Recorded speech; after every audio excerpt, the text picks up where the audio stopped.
Hey guys, welcome back to my channel that is study with Pooja Mittal. आज की इस video में हम इनहेरिटेंस बायोलॉजी या फिर जेनेटिक्स जिसको हम बोलते हैं उसके बारे में हम डिस्कस करने वाले हैं।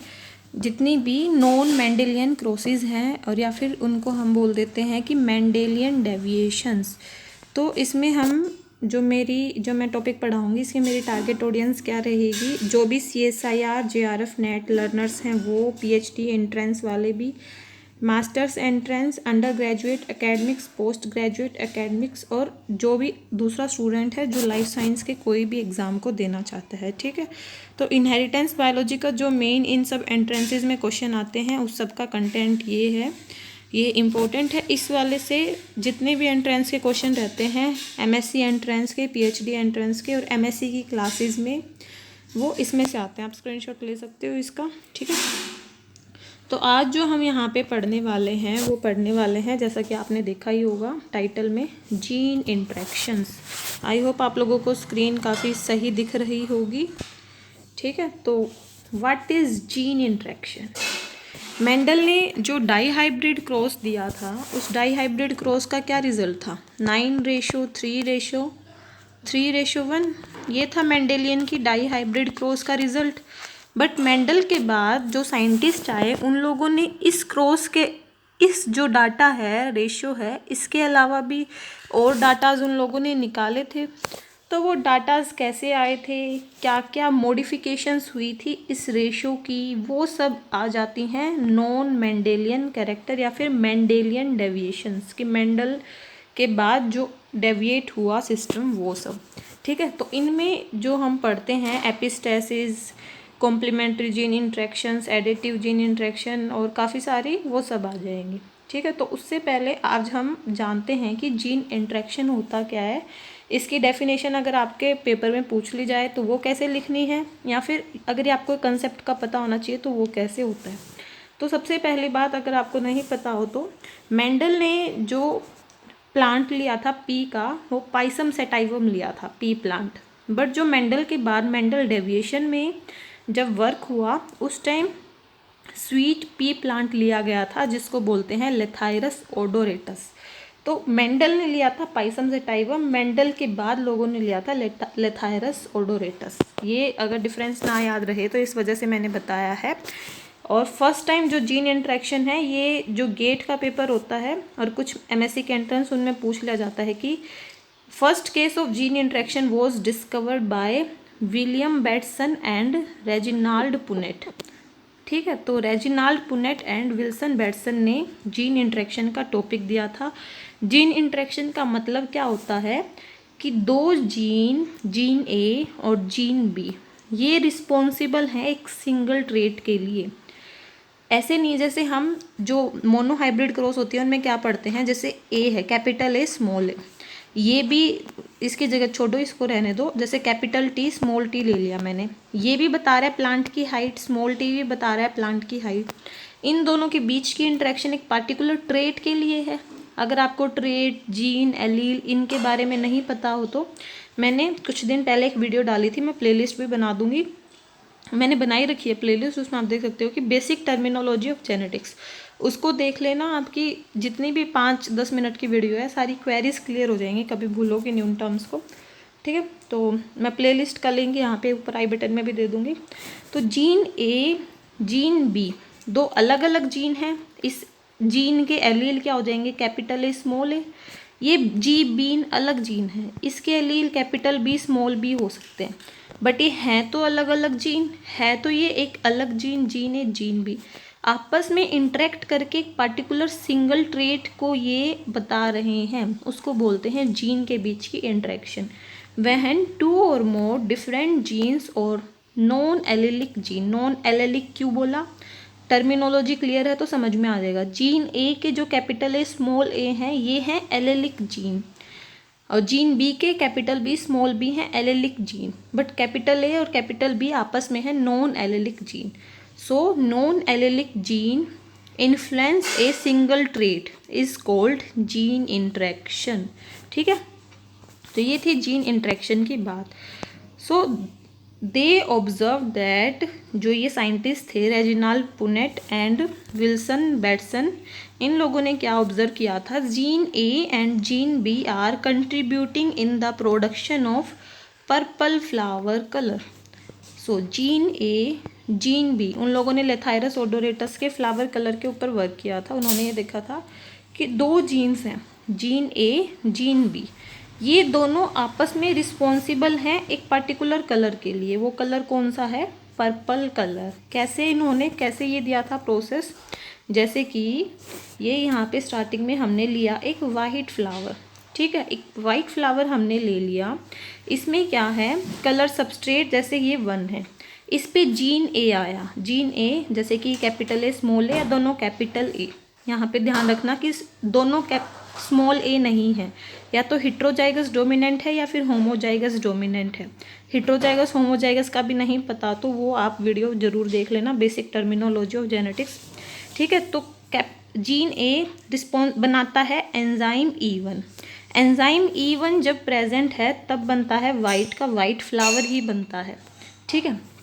और जब ये वाइट फ्लावर पे जीन बी आ जाता है, जीन बी जो बनाता है E2 एंजाइम, E2 आने के बाद ये वाइट कलर चेंज हो जाता है पर्पल में। सो यहाँ पे जीन ए भी आया, जीन बी, दोनों ने मिलकर पर्पल कलर बनाया है। मतलब जीन ए और जीन बी के बीच में एक इंटरेक्शन हो रही है, उस इंटरेक्शन के बाद ये पर्पल कलर बना है।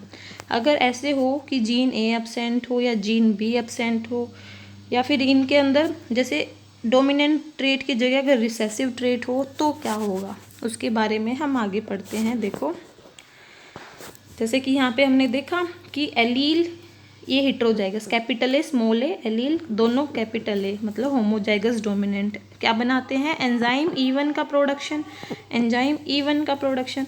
बट जब एलील दोनों स्मॉल ए हैं so no E1 production. But जब है हेटेरोजाइगस डोमिनेंट, होमोजाइगस डोमिनेंट, तो E2 बन रहा है अपना एंजाइम, ऊपर जो डायग्राम दिखाया था उसमें। और जब एलील दोनों स्मॉल बी हैं मतलब होमोजाइगस रिसेसिव, तो नो E2। इसी बात को मैं अभी बोल रही थी, ये मैंने लिख रखी है यहाँ पे।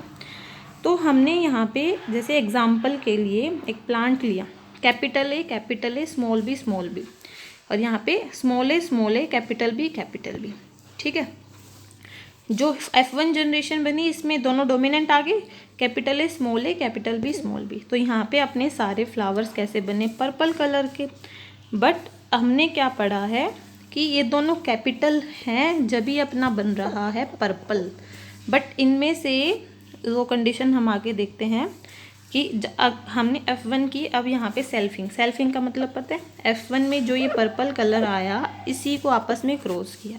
इसका क्रॉस का जो रिज़ल्ट है वो देखिए, जैसे ए कैपिटल ए और स्मॉल ए हैं, इनसे यहाँ पे क्या गैमेट बनेंगे, इनसे गैमेट बनेंगे, आपको पता होगा, इनसे देखो A B, capital B, capital A small A capital B, small A small B. यही 4 अपने जो ये गैमेट्स बनेंगे ये इस साइड बनेंगे, और यही 4 अपने लेफ़्ट की साइड बनेंगे। इनके जब हमने क्रॉस करवाई तो जहाँ पे कैपिटल ए और कैपिटल बी है अपने इस पुनेट स्क्वायर में, वहाँ पे अपने को लिख देना है पर्पल कलर। तो इस पुनेट स्क्वायर में पर्पल ये आ गए। मैं अब सारी क्रॉस बनाऊंगी तो ज़्यादा टाइम निकल जाएगा, आपको दिख रही है स्क्रीन पे। तो और यहाँ पे देखो ये वाली क्या कंडीशन है कि capital A small B, capital A तो सिर्फ वाइट के लिए रिस्पॉन्सिबल था, स्मॉल बी था जब पर्पल बन रहा था इसलिए ये वाइट हो गया। यहाँ पे भी स्मॉल बी है इसलिए ये वाइट हो गया। यहाँ पे कैपिटल बी है, ये फिर भी वाइट है। क्यों है वाइट, क्योंकि इन दोनों की इंटरेक्शन हो रही थी आपस में, तो ये वाइट। ये बेसिकली एक जीन इंटरेक्शन का टॉपिक है, इसको हम आगे जाके डुप्लीकेट रिसेसिव एपिस्टेसिस में भी पढ़ेंगे। बट जीन इंटरेक्शन का अगर हम रेशियो देखें तो 9:7 रहता है। ये आप इस क्रॉस के अंदर देख सकते हैं कि कैपिटल जहाँ पे दोनों कैपिटल हैं वहाँ पे बना है पर्पल, जहाँ पे एक भी मतलब सिर्फ ओनली 1 है, अगर चाहे कैपिटल ए है या फिर चाहे कैपिटल बी है, दोनों एक साथ नहीं है, डोमिनेंट की फॉर्म में, वहाँ पे बन रहा है वाइट। सो पर्पल यहाँ पे आ जाएंगे 9 और वाइट यहाँ पे आ जाएंगे 7। तो इसके बाद हम जो एक कंसेप्ट पढ़ेंगे जीन इंटरेक्शन का, जो हम पढ़ते हैं क्या, मेंडेलियन डेविएशन, उसमें हम पढ़ते हैं एपिस्टेसिस। एपिस्टेसिस एक प्रोसेस होती है, it is the process in which one gene mask modify the expression of other gene. मतलब कि एक जीन ए है, एक बी है, ये एपिस्टेसिस जो प्रोसेस होगी इसमें या तो ए क्या करेगा, इस बी को मास्क कर देगा, मतलब दोनों डोमिनेंट है, फिर भी ए ही अपने आप को प्रेजेंट कर रहा है, बी को नहीं करने दे रहा, या फिर बी अपने आप को रिप्रेजेंट करे, ए को ना करने दे, या फिर जैसे इसका आगे मैं डायग्राम के थ्रू ही समझा देती हूँ। इस वाली स्लाइड में आपको सही समझ में आ जाएगा। जैसे कि हम एक तो डोमिनेंस प्रोसेस पढ़ते हैं और एक हम एपिस्टेसिस पढ़ते हैं। तो डोमिनेंस और एपिस्टेसिस जो हम यहाँ पे पढ़ते हैं, तो डोमिनेंस में क्या पढ़ते हैं हम कि जैसे कैपिटल ए और स्मॉल ए है, तो कैपिटल ए जहाँ पे है वही अपने आप को प्रेजेंट करेगा, स्मॉल ए अपने आप को नहीं करेगा, ये हम डोमिनेंस में पढ़ते हैं। इसको ये डिफरेंस काफ़ी बार पूछ लिया जाता है आपके थ्योरी में, बीएससी एमएससी में, ऐसे क्लास टीचर, वैसे भी ऐसे मतलब कंसेप्ट क्लियर हो ना तो एंट्रेंस में क्या पता घुमा के पूछ लेते हैं। तो जैसे डोमिनेंस है, डोमिनेंस को हम क्या बोलते हैं, एलिलिक सप्रेशन, कि एक ही एलील के अंदर हो रहा था, जीन के आपस में एलील है। एपिस्टेसिस क्या हो गया, नॉन एलिलिक सप्रेशन, कि ए अलग जीन है, बी अलग जीन है और उसका एक एलील है ए, बी उसका एक एलील है। सो ये नॉन एलिलिक सप्रेशन हो गया। दूसरा पॉइंट क्या है, involve single pair of allele से, आपको ये मैं बार बार कह रही हूँ, नहीं पता हो तो एलील वो वीडियो देख लेना। सिंगल पेयर ये इन्वॉल्व कर रहा है, ए कैपिटल ए स्मॉल ए, ये क्या कर रहा है, 2 पेयर इन्वॉल्व कर रहा है, capital A capital B small B. अब ये क्या कर रहा है, third point, recessive allele is suppressed. हमेशा डोमिनेंस जहाँ हम देखते हैं वहाँ पे रिसेसिव वाला अपने आप को सप्रेस कर देता है, बट एपिस्टेसिस में ऐसा ज़रूरी नहीं है कि जो रिसेसिव है वही सप्रेस हो, इसमें डोमिनेंट भी हो सकता है। It can suppress both dominant and recessive. जब कैपिटल ए प्रेजेंट है, ये अपने आप को शो कर रहा है, उस टाइम ये चाहे स्मॉल बी हो या कैपिटल बी हो, ये दोनों को सप्रेस कर सकता है। ठीक है, effect is only due to dominant allele. Dominance में सिर्फ डोमिनेंट एलील ही रिस्पॉन्सिबल होता है सभी चीज़ों के लिए, बट एपिस्टेसिस में जो इफेक्ट है वो डोमिनेंट की वजह से भी हो सकता है और वो रिसेसिव की वजह से भी। कैपिटल बी स्मॉल बी को वो कर सकता है, सप्रेस कर सकता है, एंड स्मॉल ए भी कैपिटल बी और स्मॉल बी को सप्रेस कर सकता है। ठीक है, तो ये मेन डिफरेंस है डोमिनेंस और एपिस्टेसिस का। इससे यहाँ पे हम क्या पढ़ते हैं कि जो सप्रेस कर रहा है उसको बोलते हैं एपिस्टैटिक जीन, जिसको सप्रेस कर रहा है उसको बोलते हैं हाइपोस्टैटिक जीन। सो जीन ए को हम एपिस्टैटिक जीन लेके चल रहे हैं, जीन बी है hypostatic gene. So epistasis is the process in which one gene mask modify the expression of other gene. और आप लोगों को कोई कन्फ्यूज़न हो रही हो तो आप कमेंट बॉक्स में मेरे को कमेंट करके पूछ लेना। ये टाइप्स हैं एपिस्टेसिस के, इन टाइप्स के बारे में एक एक करके हम नेक्स्ट वीडियो में डिस्कस करेंगे, बट ये टाइप्स क्या हैं उसका जस्ट इंट्रो दे देती हूँ आज। टाइप्स ऑफ एपिस्टेसिस, तो डोमिनेंट एपिस्टेसिस होती है, एक रिसेसिव होती है, एक डुप्लीकेट रिसेसिव एपिस्टेसिस होती है, एक डुप्लीकेट डोमिनेंट एपिस्टेसिस और एक डोमिनेंट एंड रिसेसिव इंटरेक्शन। इसमें से एंट्रेंस में चाहे कोई भी लेवल का लाइफ साइंस का एंट्रेंस देखो, सब में भर भर के क्वेश्चन आते हैं। ठीक है, तो इसके बारे में आगे आने वाली वीडियोस में बारी बारी से डिस्कस करेंगे, और आने वाले अपडेट आपके मिस ना हो इसलिए चैनल को सब्सक्राइब करके बेल आइकन बटन को ऑन रखना कि आप वीडियो डालते ही आपके पास सबसे पहले नोटिफिकेशन आ जाए।